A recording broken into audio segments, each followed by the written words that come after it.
and glad you're here.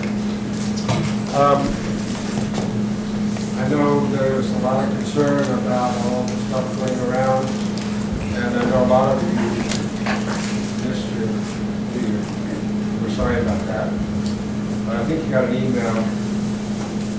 We're going to do a big New Year. Chinese New Year, American New Year, whatever. Next Friday. And we want everybody to participate. We're going to have a bar. We might even have a DJ.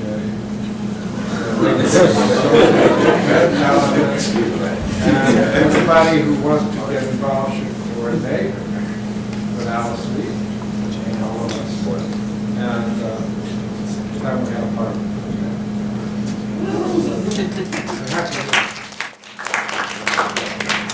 I'm very happy that Nat is here. I think you all know who he is. He's going to tell you more about who he is.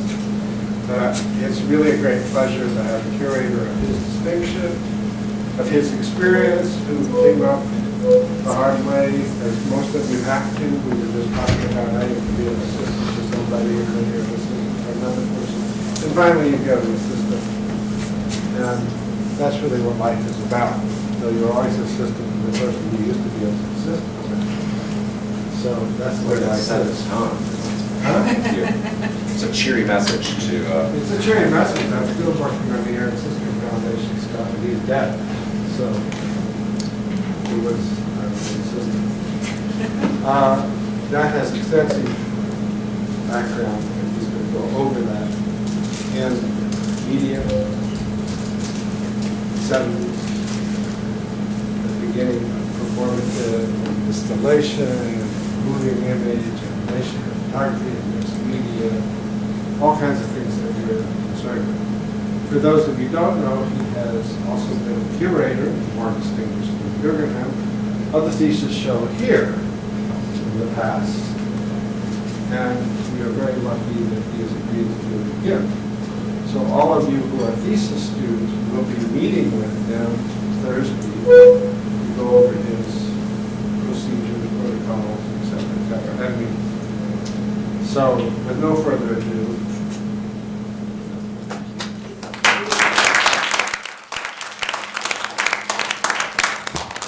Okay.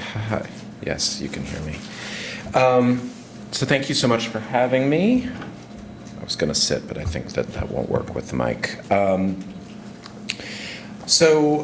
When Liz and Charlie invited me to give this talk, the sort of proposal was, talk about where you come from, how you got the job, how you wound up at the Guggenheim, what your history there is, and what you do now.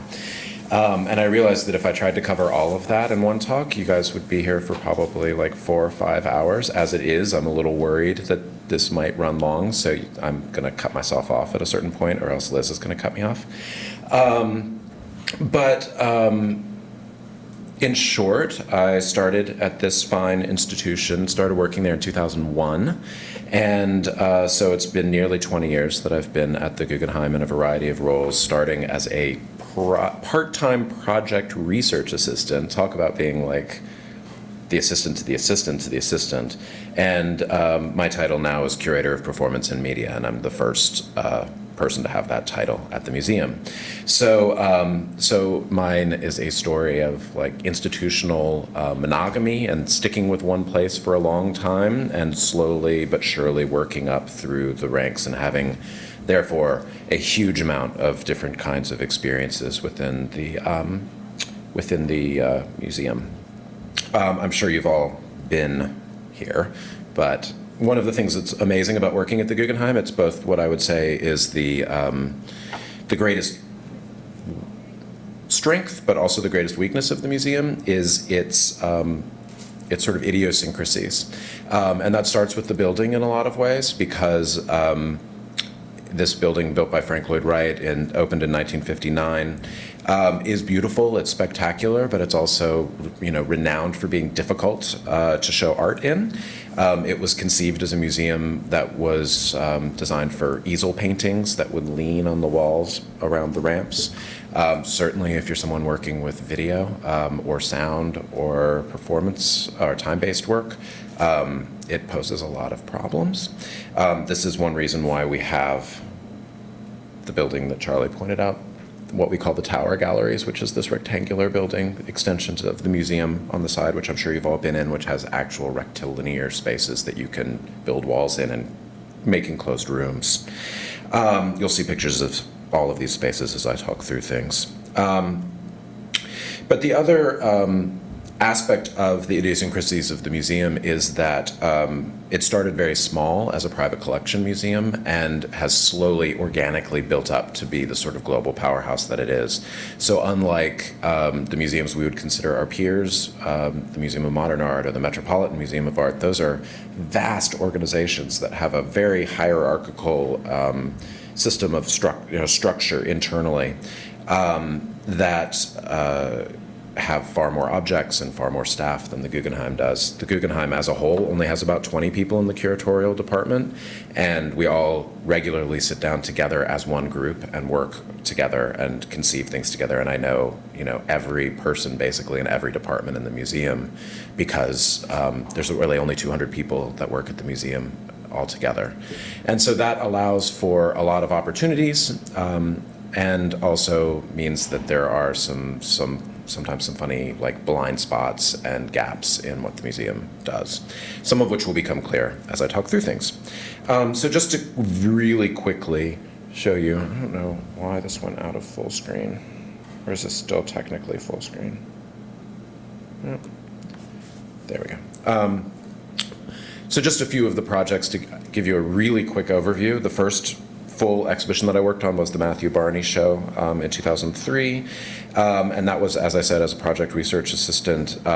Once I was sort of became more full-time and more in the system, I worked on shows as wide-ranging as a David Smith sculpture retrospective, on Catherine Opie's retrospective in 2009, which was my first real opportunity to work with photography.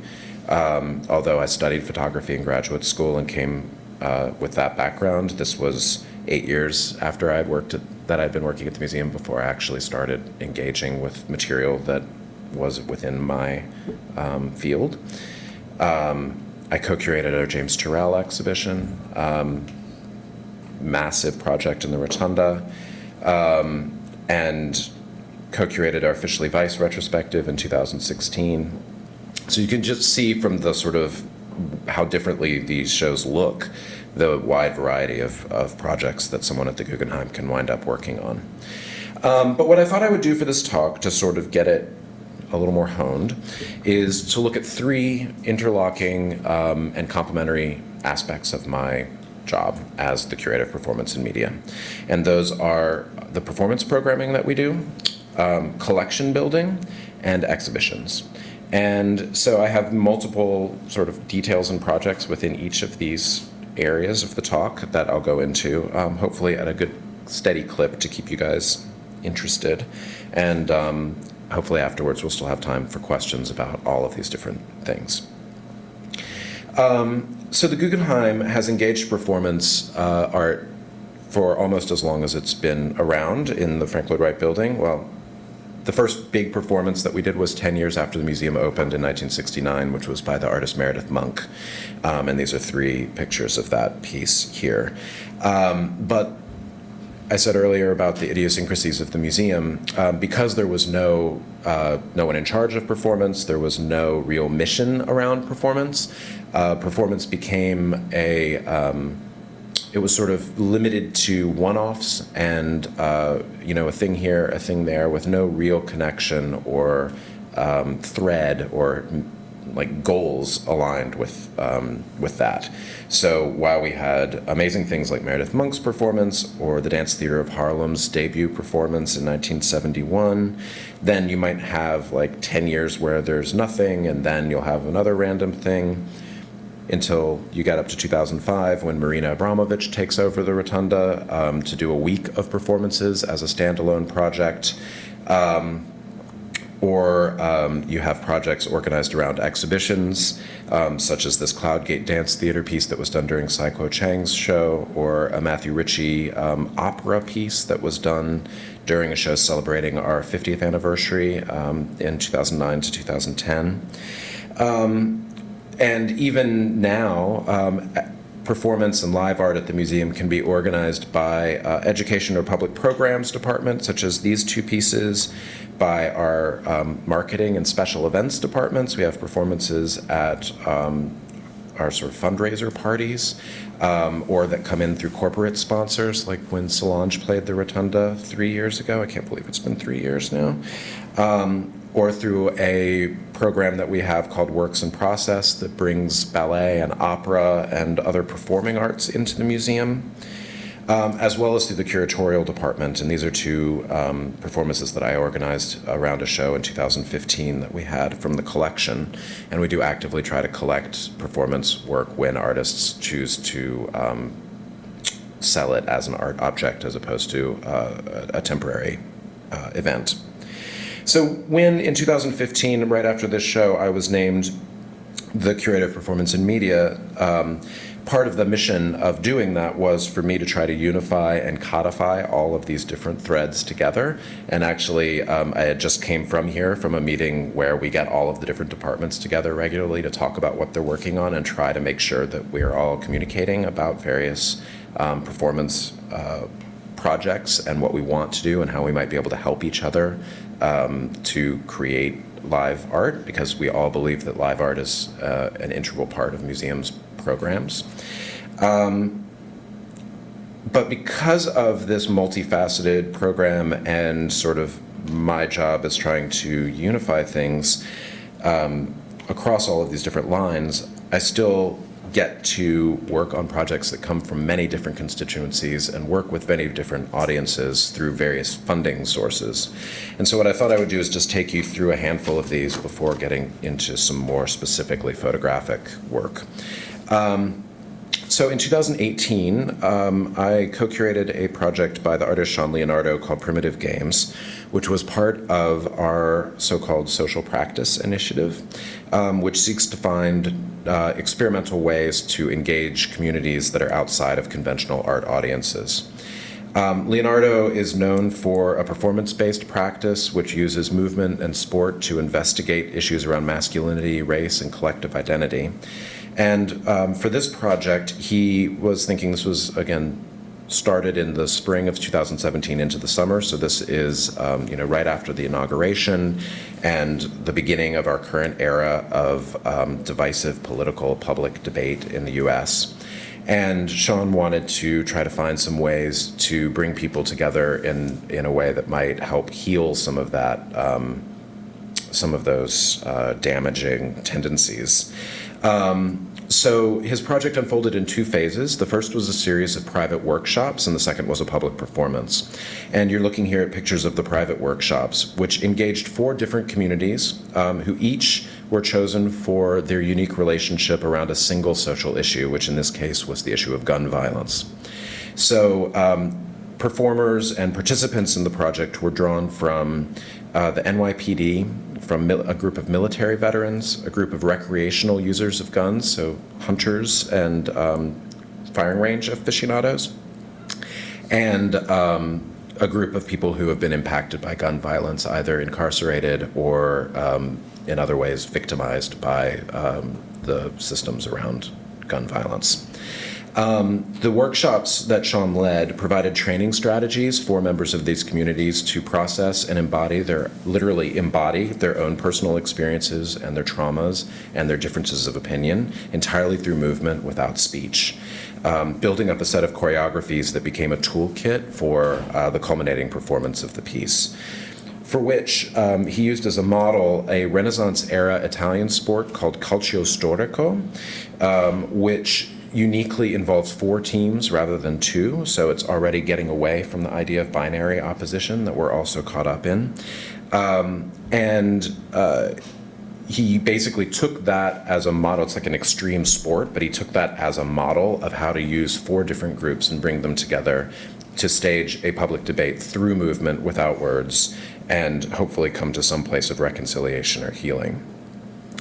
For the performance itself, we turned the Guggenheim's Rotunda into an arena, and the performance had an MC, which you can see there, and Sean as sort of the head coach or ringleader of the groups. It opened, and this was very important, that the 4 groups had never met each other up until this live performance. They were all dressed completely in white and mixed together so that they could only recognize the people of their own group, but they had no idea what the other which of the other 3 groups the people that they did not yet know were from. So there was this moment of reconsideration and recalibration in terms of everyone's social expectations. And from the point of view of the audience, they didn't know who anybody was. So you already had to think about the way that you might code people from just looking at them to assume which of the 4 groups people were coming from. The people in the performance also didn't learn what the issue at hand was until this point. So while they would know if you're a group of gun aficionados, they might think, oh, well, we're brought together because we all have this relationship to firearms. They had no idea that the other groups were also that, and that was the thing that was bringing everyone together. And so over the course of an hour, they engaged in this game that led to a series of pairings off in a sort of experimental open-ended choreography that ultimately it was very open-ended, especially for the audience who was not going through the personal experience but was more bearing witness to people's personal experiences on the floor. But ultimately came down to a very healing moment of people realizing that they could cross boundaries of their own assumptions about each other with such a pointed political topic at hand. Another performance that I staged last summer, which I'll go through more quickly, was by the Lebanese-French artist Tarek Atoui, called The Organ Within, which was organized through our Middle Eastern Circle series. We have several groups of donors who put money forth, both to acquire works, but also to stage events. And those are mostly regionally specific, which is, again, one of these idiosyncrasies that allows opportunities at the museum, but also makes the program of the museum odd in a way. So we have a Latin American circle, we have a Middle Eastern circle, and we have an Asian circle. So no African circle yet, for instance, no American circle yet, which I guess the center doesn't need its own circle, but it's still interesting.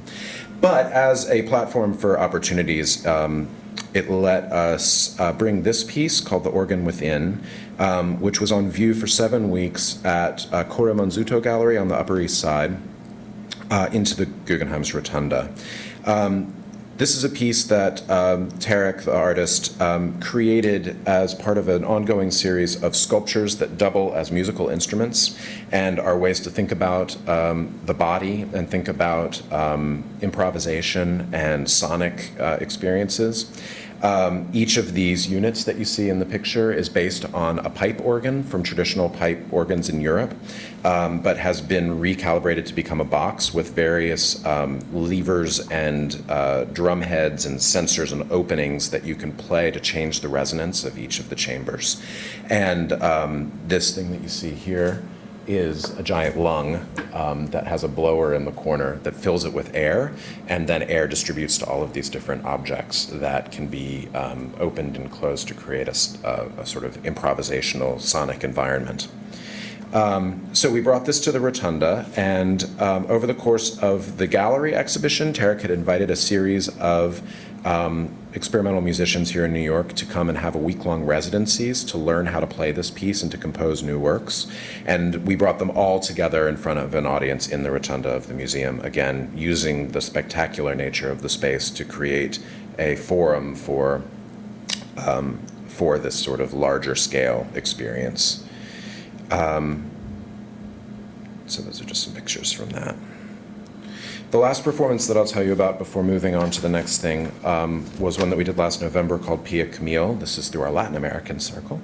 Pia Camille is based in Mexico and also has a socially engaged practice that she used in this piece to create a new sort of hybrid sculpture / engagement performance project.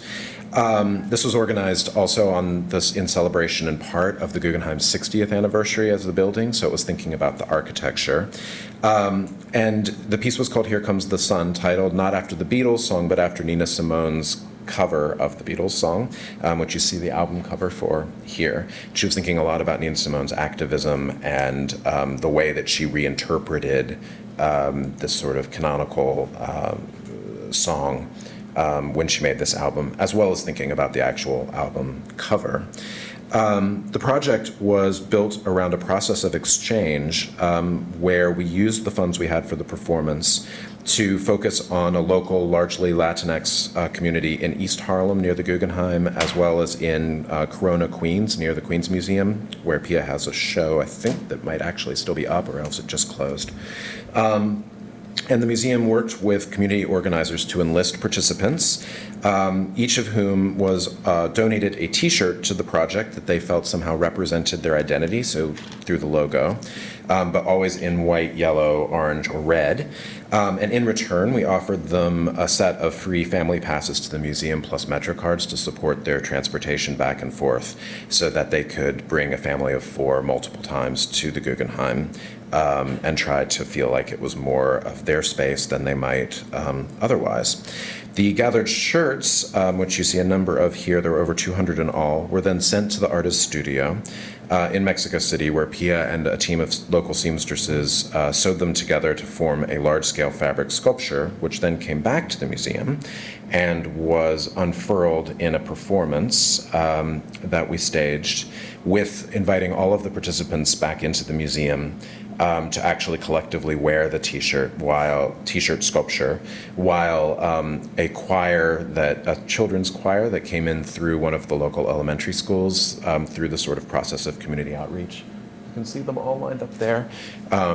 Beautifully sang the song, Here Comes the Sun. And so, again, this is a way of trying to support artists who are thinking about divisive political experiences or moments, in this case, immigration, thinking about the way that a largely immigrant community here maybe doesn't have freedom to travel back and forth, but the commodities that are these T-shirts are able to travel in a different way because of different economic and legal systems. And in particular, many of these T-shirts are actually fabricated. They're made by American companies, get workers in the south of the world to make the T-shirts, print them, send them back, and then they often wind up in secondhand markets back in Mexico City. So they have this interesting process of exchange and transport that becomes symbolized through this temporary experience of opening and sort of communally participating in this project. The final step of this project was that as sort of part of this cycle of exchange, Pia donated the work to the Guggenheim. So now all of the T-shirts from the participants that have become an artwork are in the collection of the museum.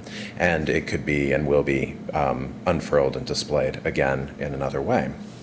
And this leads me to the second part of my talk, which is building the collection, which I know is the real nitty-gritty secret stuff for artists who are making work. I'm sure everyone wants to know how they can get a performance in the museum as well. But for us as curators, we really try to think about how we can transform the institution and impact its history through these different ways. Live events are temporary, more nimble gestures that can be an experience for people in a more direct way.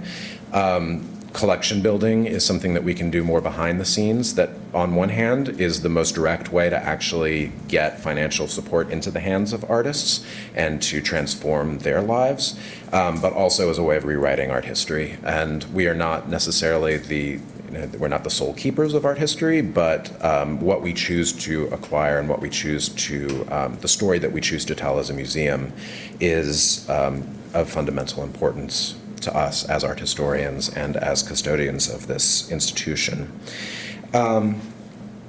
So again, this is a place where the idiosyncrasies of the museum come to the fore. The museum, as I think I said earlier, was founded as a private collection of Solomon R. Guggenheim, and it was originally called the Museum of Non-Objective Painting. Solomon Guggenheim and his first director, Hilaire Bay, who you see here with him, were followers of Kandinsky. They believed in abstraction, and early on, this was all the museum collected and all that it showed. And it was only through the course of Hilaire Bay being fired and Solomon R. Guggenheim dying and, sort of changes in staff that we began to break out and start collecting things like this. Believe me, when the first Brancusi, someone resigned over the first Brancusi being acquired because it was an object. It was not non-objective. So it's like this massive, it doesn't feel like a sea change now at all, but that was these were big steps for a museum of non-objective painting.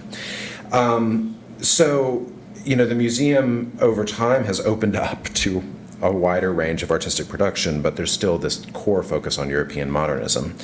So for me and my colleague Jennifer Blessing, who's the curator of photography, when we run the photography acquisitions group, it's called the Photography Council, we're still thinking about that as a legacy and thinking about the fact that the museum didn't start collecting photography until 1993.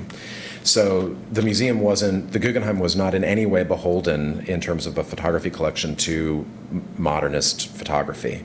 There was no sense of medium specificity. There was none of the MoMA sort of baggage or the Met's baggage in terms of what photo history could be. Instead, our foundations are in the work of Robert Mapplethorpe. And we just had a series of two shows for the course of the last year that were focusing on this specific legacy. We received the gift of almost 200 works by Robert Mapplethorpe from the foundation in 1993. And as part of that gift, the foundation stipulated that the museum form a acquisitions group specifically dedicated to lens-based art, or photographic art. And we collect photograms, and so I don't know. Lens-based isn't quite the right word, but I think you know what I mean.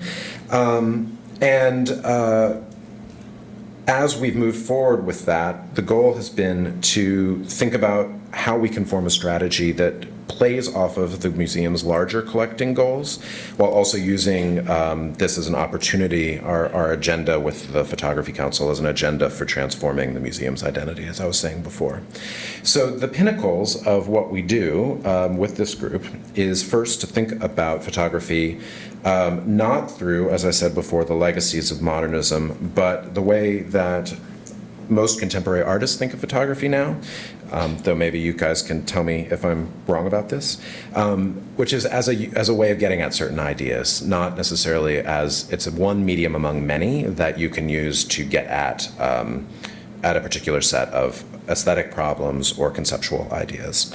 So while we certainly collect print photography and engage with documentary traditions and other traditions of more modernist and conventional photography, we also find it essential to acknowledge the ways that artists work in video and other media, and that they create installations, perhaps using outmoded technologies like 35mm slides, 16mm, and that they think about relationships between photography, objects, and physical space, as well as how photography as a time-based medium relates to performance and live events such as these.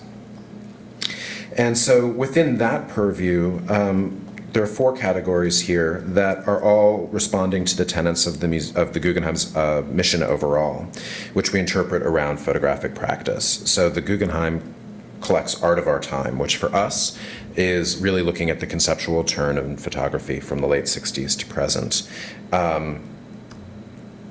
Early in the history of the group, that meant looking at large-scale color photography. We were actually one of the first major museums to do so. Again, because we were looking at it as contemporary art, not as a photo department that would be resistant to something like an Andreas Gursky, as well as artists who are staging their photography either theatrically or as part of conceptual practices.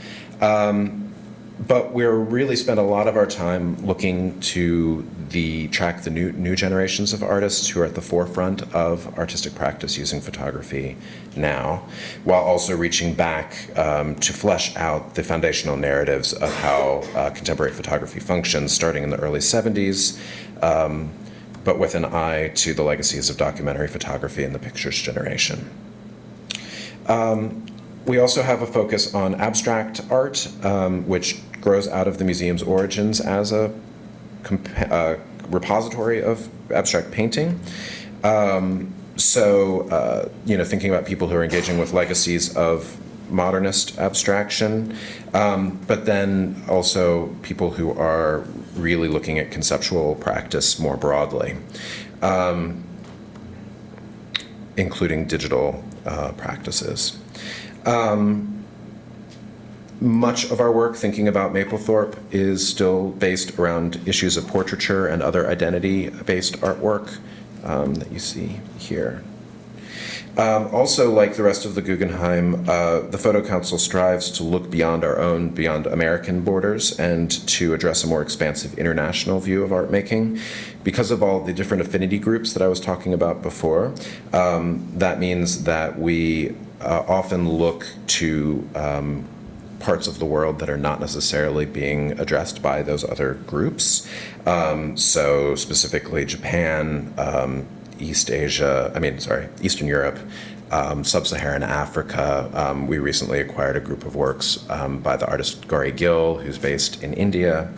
Or for instance, we've built up in-depth holdings of the work of Zanelli Moholy. And that mention of in-depth holdings and trying to acquire multiple works by artists is the last point of our collecting practices, which are to really look at an artist practice over time and try to build as many holdings by certain artists as we can, while also continuing to buy single works here and there. So these are just 8 of the 14 works by Catherine Opie that we have in the collection. We have a number of works by Sarah Charlesworth, and I think now 12 works by Gillian Waring. And I end on Gillian Waring because this also ties in with our exhibition practices, which is the third part of what I'll tell you about. I mentioned before, I showed you a quick still of the Catherine Opie exhibition that I worked on in 2009, and then you saw how we've collected a number of her works. And so with someone like Gillian Waring, who we've been collecting for some time, we're now working on her first U.S. retrospective, which will be staged next summer, June through October, and which is what I will tell you about next, because I'm co-curating it together with Jenny, the curator of photography. So, Gillian Waring Wearing Masks is the name of the exhibition, and it's going to open in June. And if you're not familiar with her, Gillian Waring is a British conceptual artist who works in both photography, video, and sculpture, who came of age alongside what's known as the Young British Artists movement in the 90s, which include people like Sarah Lucas, Damien Hirst, Tracy Amin. She won the Turner Prize in 1997 and had a couple of shows in the U.S. shortly thereafter, but hasn't had a major exhibition in the U.S. In 20 years. This exhibition will occupy all 4 of our tower galleries that I showed you earlier, so the rectilinear spaces, and is curated by Jenny and myself. The reason it's titled Gillian Waring Wearing Masks is because all of Gillian's work, in one way or another, is concerned with the act of masking in various senses. She uses various kinds of masks and self-portraiture to foreshadow ways that media can be used in constructing ideas of the self as both authentic but also as a brand.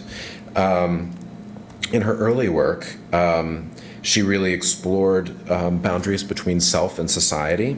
This is it's thinking about ways that we present our private interior selves in public by playing roles, constructing personas, or building facades for ourselves, whether that be how we dress or how we talk or how we act. So throughout all of her works, Gillian sets up ways of exposing this process and getting at some sense of the underlying truth of human experience. This was a project that she was probably the first thing she really became known for, which is called Signs That Say What You Want Them to Say and Not What Other People Want You to Say. And for this work, she rethought the idea of street photography by setting up in public parks and street corners throughout London and handing out pieces of paper and pens and asking passersby to write their inner thoughts on those cards and then allowing themselves to be photographed by her. And this became a massive project that's shown this way. Allowed people a literal voice, often in very uncanny and stirring ways, like probably the best known image is the one of the business, or maybe he's a businessman. He's dressed like he's a businessman on the left, holding the sign that says, "I'm desperate." Shortly thereafter, she made a piece called Dancing in Peckham that takes a similar idea but reverses it. For this piece, she set up a video camera and stood in a mall and danced in total silence for an hour, singing songs in her head only, but no headphones or anything, just letting it all out, dancing. And the piece is all about the sort of drive-by footage of all the people who are walking, looking at her, saying, like, what the hell is going on here? Is this a crazy person, or is this, like, no one would probably think it was an art project per se, but just sort of breaking the social codes of social norms that you're supposed to engage with in public space.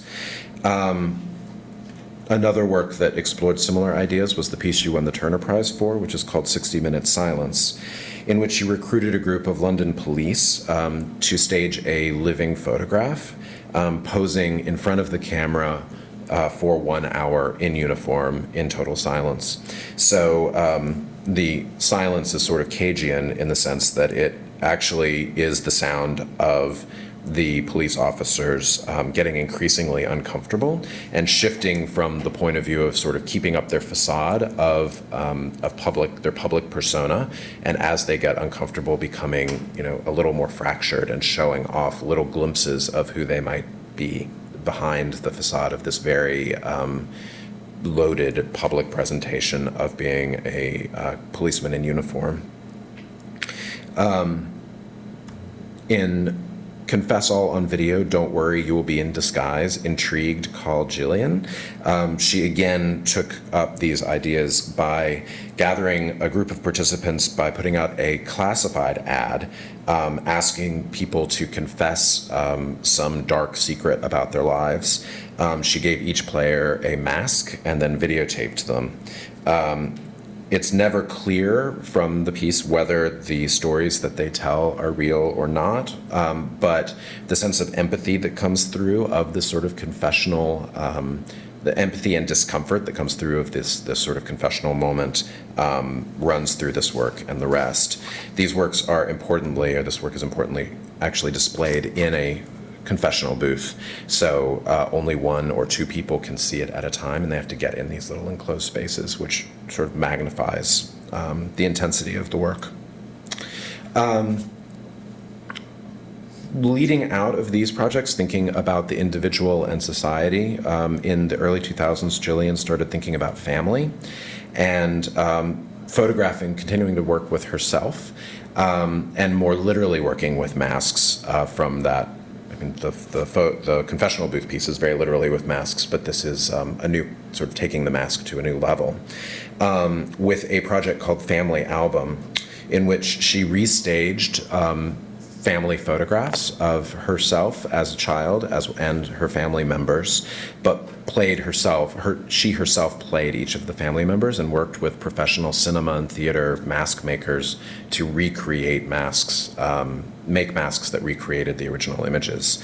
But in each case, you can see, and don't know how clearly you can see here the fracture around her eyes where it's her adult eyes. And these are quite large photographs, so when you actually get up close to them, they're very jarring to have this sort of the recognition from a distance that it's just sort of a blown up kid photo, and then as you get closer, you see something else going on in the eyes. And she did this with both her parents, her brother, her grandparents, and her uncle, which formed this sort of ongoing photo album of large-scale photographs. And as you can see, the staging was often very elaborate for these works. At the same time that she was doing this work, she also continued to explore a more documentary approach through video.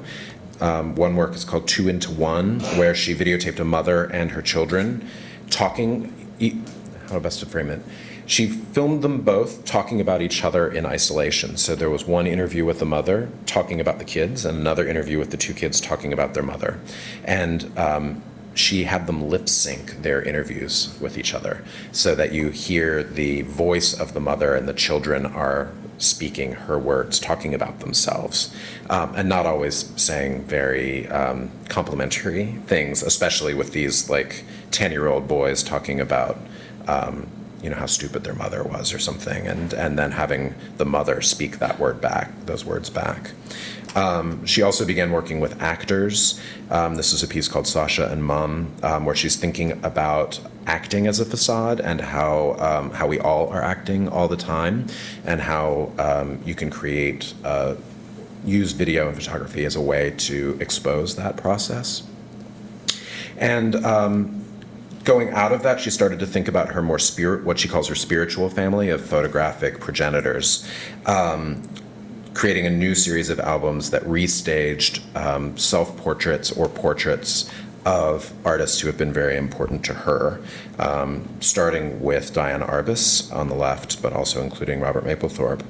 And again, with that idea of the mask fractures around the eyes, and knowing that this is always her performing for the camera, but creating a different sense of legacy and a larger sense of family outside of the community that was most directly impactful on her childhood. Her most recent work, she started to deal with aging.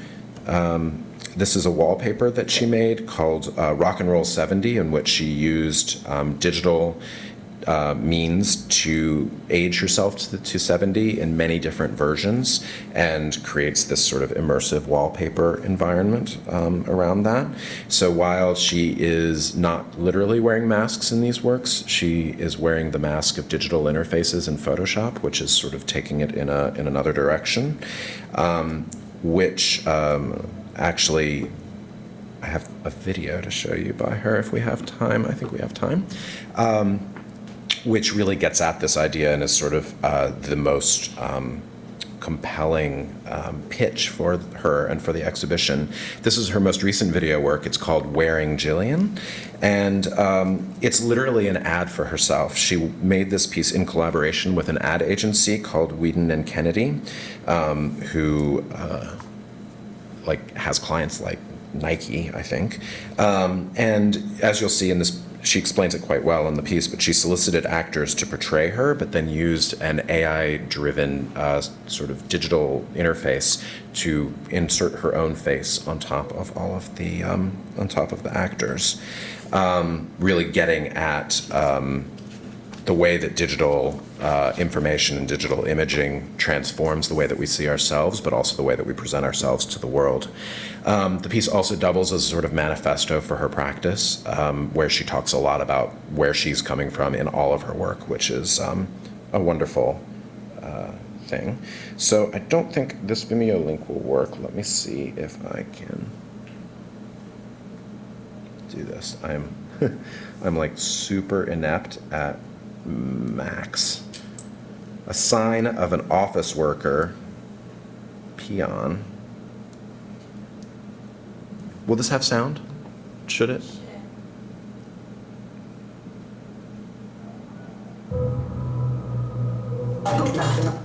Hi, I'm Gillian Waring. I'm an artist. I do not like to be on this side of the camera.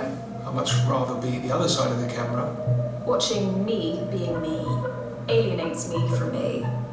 and I don't recognise myself.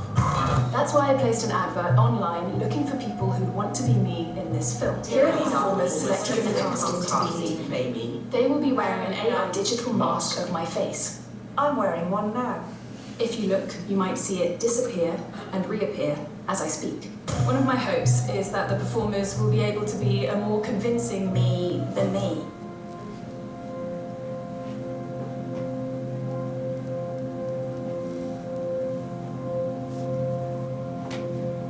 Hello, my name is Gillian. I'm an artist, and portraits And identity are the things that interest me in my work. I believe that identity is fluid and it's what you absorb from the world around you And internalize. But what you reveal of yourself to the world. That's how other people define your identity. It's really about putting myself on the line, and that comes with the risk of being judged and laying myself bare to people's judgments. But Such is life. people don't know you by your secrets. Would you like me to tell you a secret? I battled with addiction most of my life. I went along with it and I kissed both of them. I have only been faithful to one partner. I'm adopted, and my parents don't know that I know. I haven't told anyone that. My secret is that I like numbers. Not in an earthly way, but I do love them. I often cast myself as other people in my work, And I need to empathize with them. in order to portray them. I hope that the people playing me in this film will do the same. I want them to bring a bit of themselves too. Sorry. Because the more I can relate to them, the more I can empathize. I don't want generalities, but I want specifics. So, you know, if they say they love someone or something, I want to know who they love, who that is, what that is. I love a photograph that Lee Miller took. I love Michael. and I'll watch My little sister. Someone that I love is no longer a Being naked in wild water. I love May. he loves me and then drops me. It's kind of an addiction.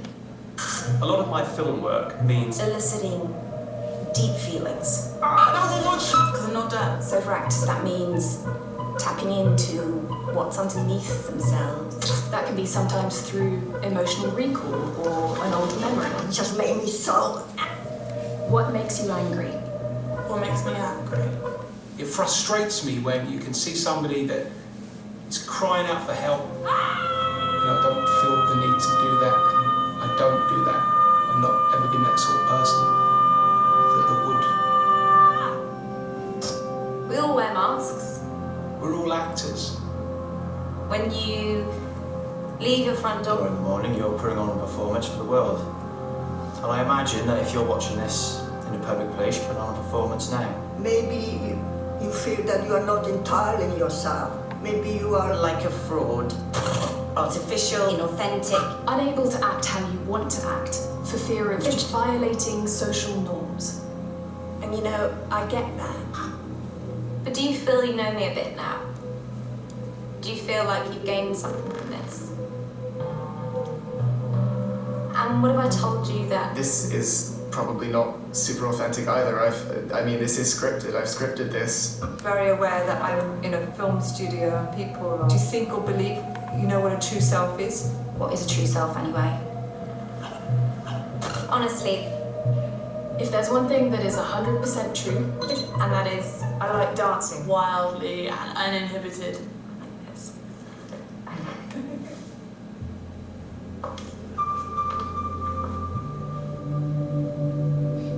Moving around.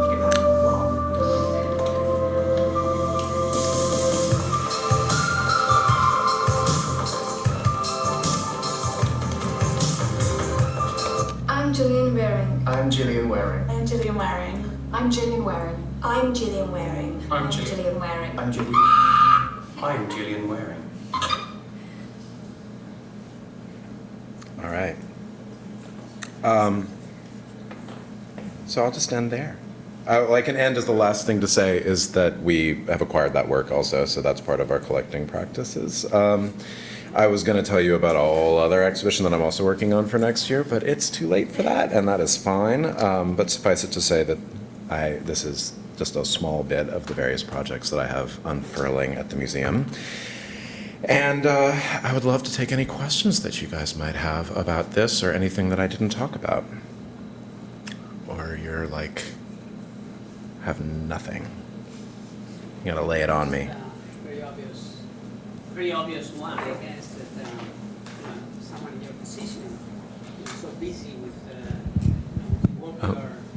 Do you want to? Yeah, just so everyone. Yeah, and I was saying somebody in your position with all the work that involves, how do you manage to see work other than the one you are actually working? I don't really. No, I do. I mean, a big part of being a curator is the like networking and outreach and trying to see work as much as possible. So most weekends are spent going to galleries. Well, not most, many. Going to galleries certainly. Trying to do studio visits when possible. The studio visits are the hardest thing, and I'm the first to admit that I'm probably not doing as good of a job at that as I wish I could, just because I have too many other things going on, so it's harder to schedule a meeting. But going to galleries is the main way to do it, and other museums. So what's tricky then, right, is when, as a curator who I totally understand the importance of getting outside of the economy of other museums and galleries, but is how to do that in a thoughtful and practical way, or to get out of New York. I mean, we don't really have travel budgets, so it's not like I can just go all over the world looking at art.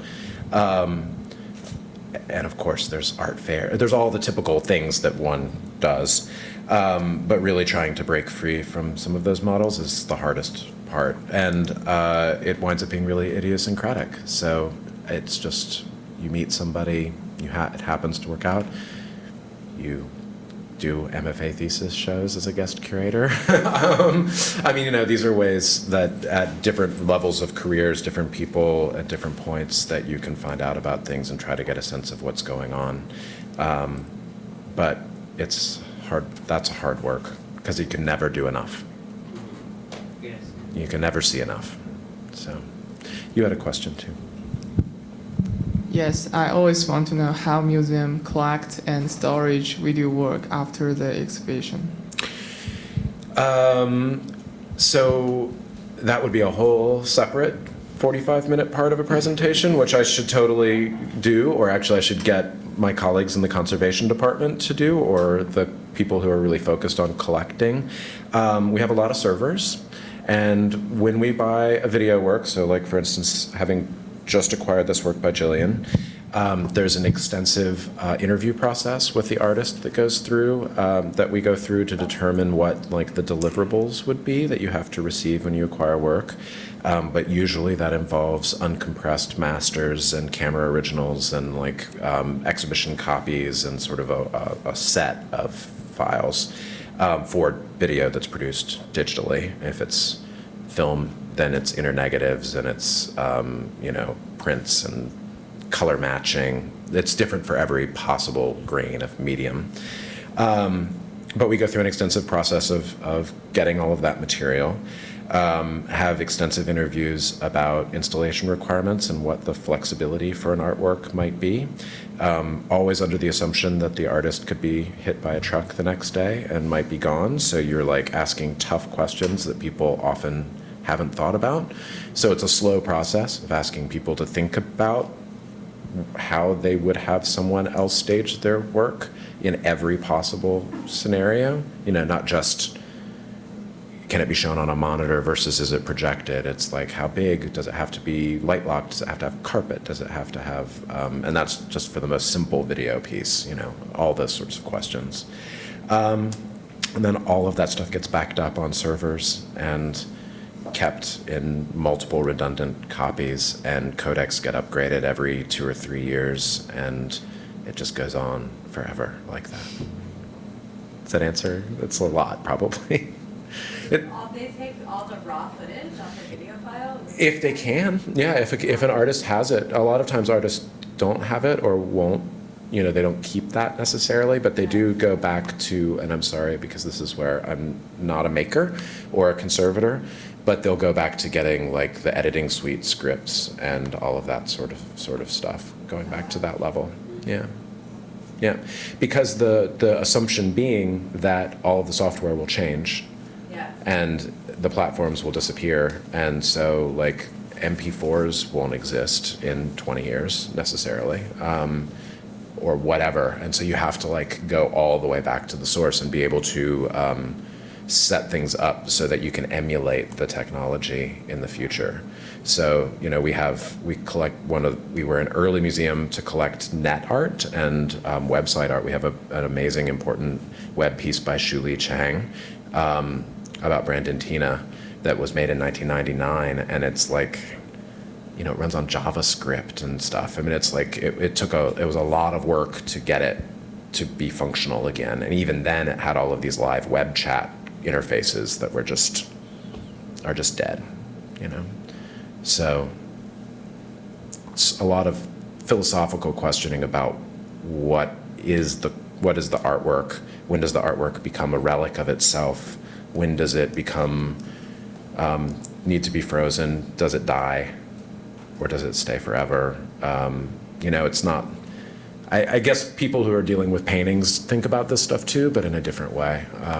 It's more like if you take care of it in the right climate, then it'll just last forever. But for people who are working with technology, that's just not the case. So there's one in the back. But everyone else needs it, unless you want to holler. Can you holler? Okay. So, as a curator, how does your personal aesthetic affect the curation process? Hugely. I mean, this is, sorry, now this is like triggering something that I thought I was going to say in this talk, I think, except, no, I wasn't. I was thinking, sorry, about a different project that I also have to write a talk on, about how, just sort of trying to explode the myth of objectivity and of curatorial,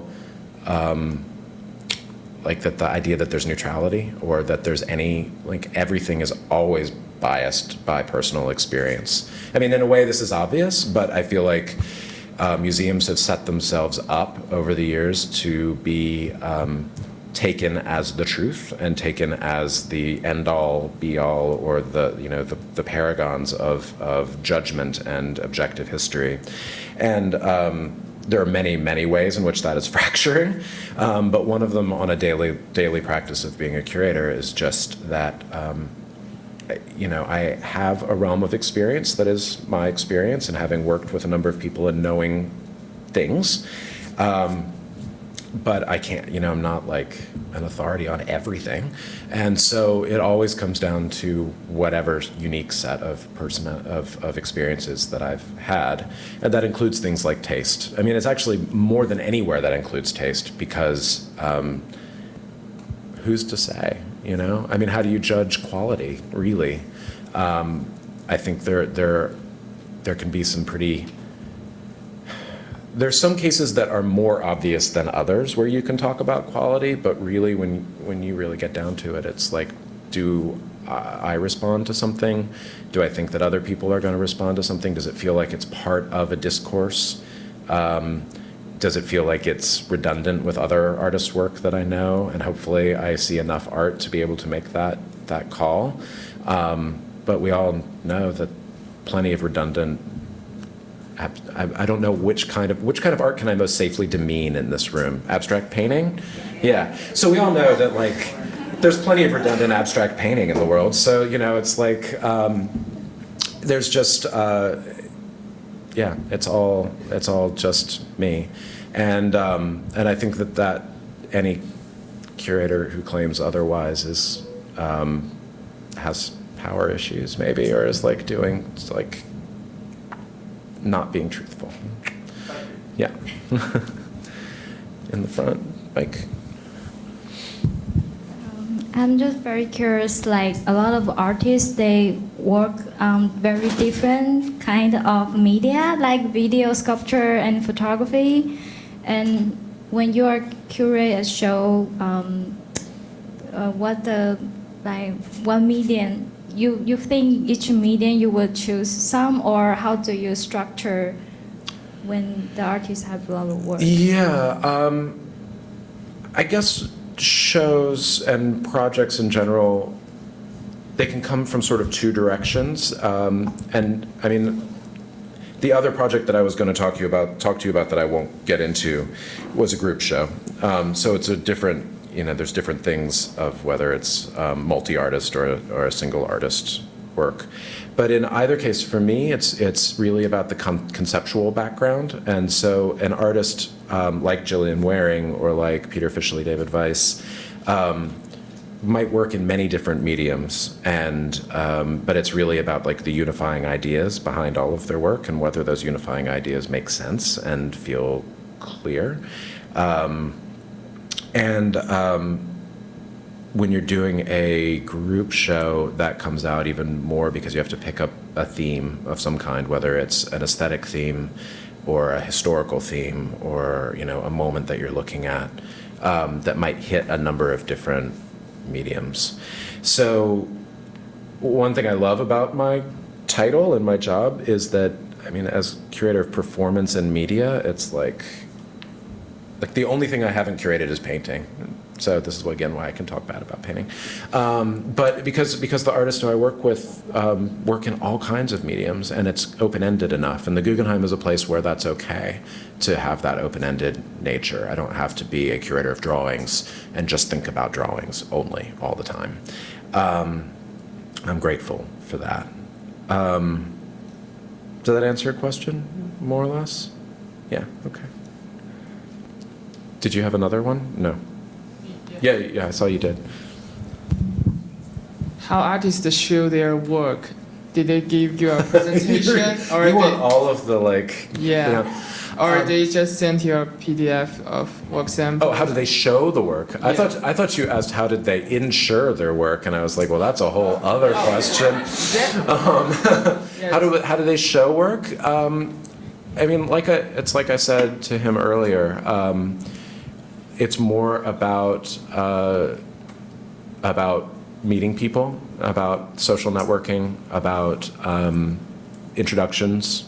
So I'd say, I mean, we don't do portfolio reviews at the Guggenheim, for instance, largely because our staff is so small, and we might do studio visits through graduate programs where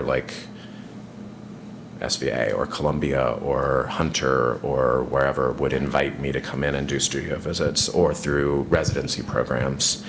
But we don't, it's tricky because if we sort of had an unsolicited process for reviewing artist work, then it comes in with no context and it could be an overload. And because we're all humans too, we're super busy.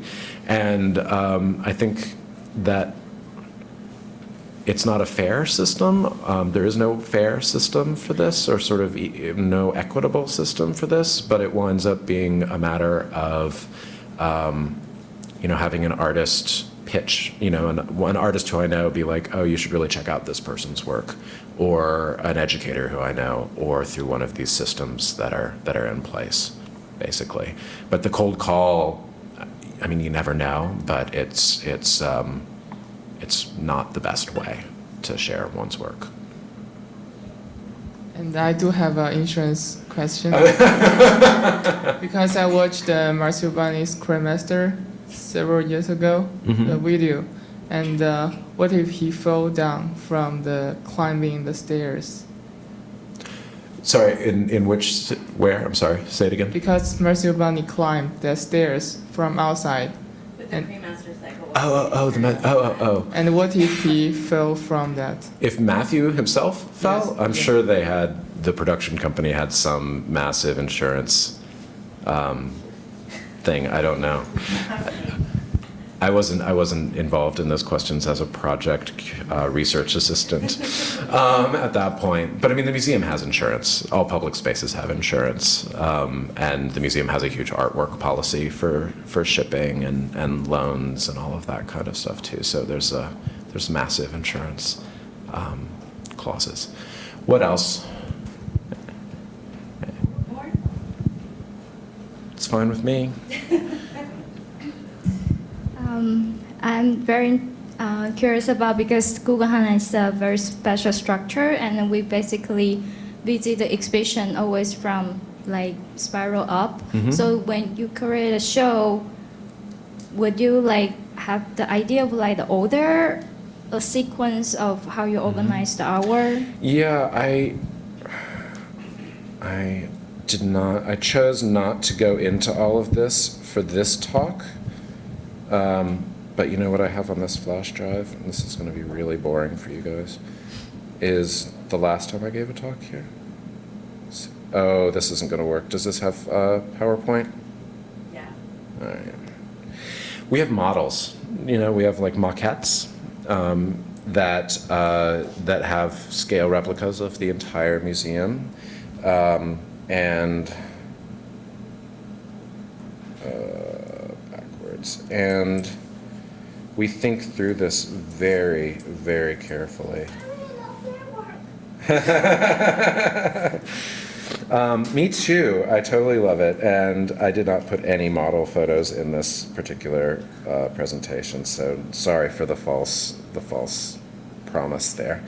No, we have maquettes and models, and the Guggenheim, because it's essentially it's a linear experience, right? So most museums that have square formats, you walk in and then you have a room and you have like 4 walls and you can choose. Like going to the new MoMA is a great example of this, right? Where you walk in and you might see something first, but then you have all these options that you can choose and you create a narrative. And that is a really different way of thinking about how to put a show together and tell a story. Because really what you're doing when you're doing a show is telling a story through other people's works visually. And at the Guggenheim, actually, when we were doing the Fischli Weiss show, Peter Fischli called it window shopping. It's like the flaneur experience, because you're walking and everything's on one side, and you're just sort of breezing by it and looking to your right, you know, all the time. But it's completely linear, so you just see one thing and then the next and then the next, except for a few very particular, you know, the big room at the beginning and a few little points where you can put things in space as you get further up. So. Yeah, so we have to think about how to tell the story in a very particular way. And it's been really interesting, like for the Fischli Weiss show, that show traveled. So I installed it in Mexico City at Museo Jumex there. And there it was on 3 different floors that were separated from each other in all rectangular spaces. And it was like such a different way to try to tell that story. And it's really interesting, as someone who's worked at the Guggenheim for so long, to I've gotten very used to how to deal with the ramps, deal with it all being on one side, deal with the fact that the floor's at an angle and the walls are at an angle, so everything has to be cut, scribed to meet the floor. The floor is handmade, so you can't. It's not machine made, so it has ripples, and they have to cut all the pedestals just so to make that work, and tap everything back. It's a 3-degree angle, and you have to move it back 1.5 degrees to make it look like it's not falling over in either direction. Et cetera, et cetera, et cetera. Projecting video when there's a huge skylight in the middle of the museum. I love that. I wish that I could do that all the time instead of doing administrative work all the time. So, anything else? There's one yellow hat.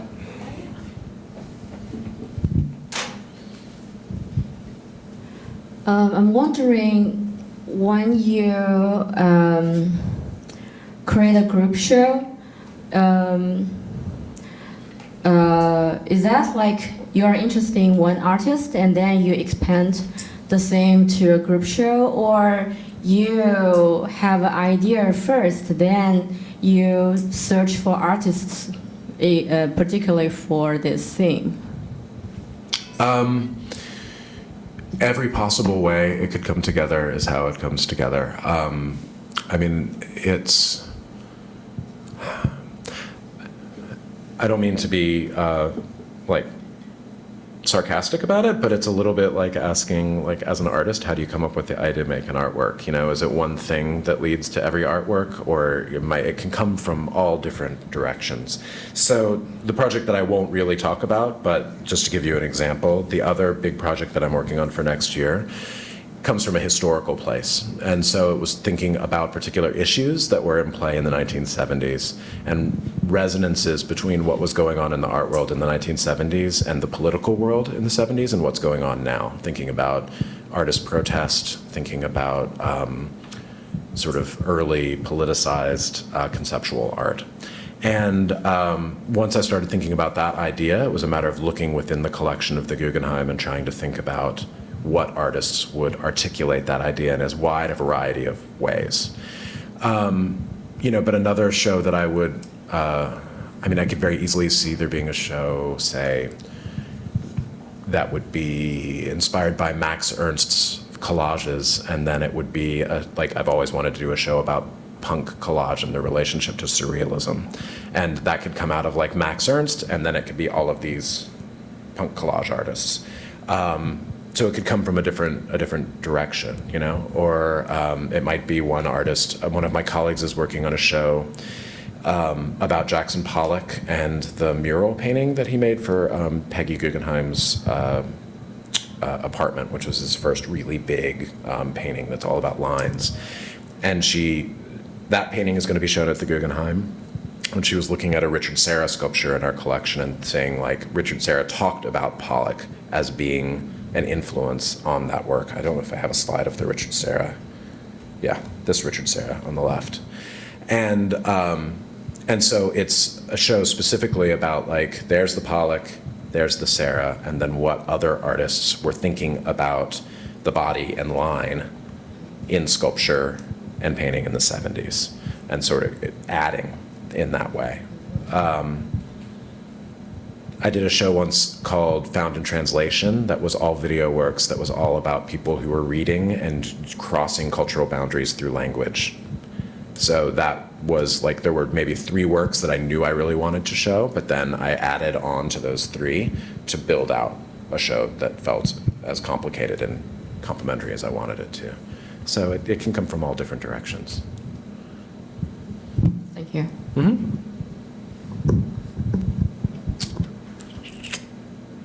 Anything else? Everyone ready to go on with their evening? I will say I'm excited to be back here and to add the MFA thesis show this year into all of this mix of stuff. And I hope that I can offer some sage advice to all of you who will be in the show. So thank you for having me back. We'll see you Thursday. Yeah, indeed, Thursday morning.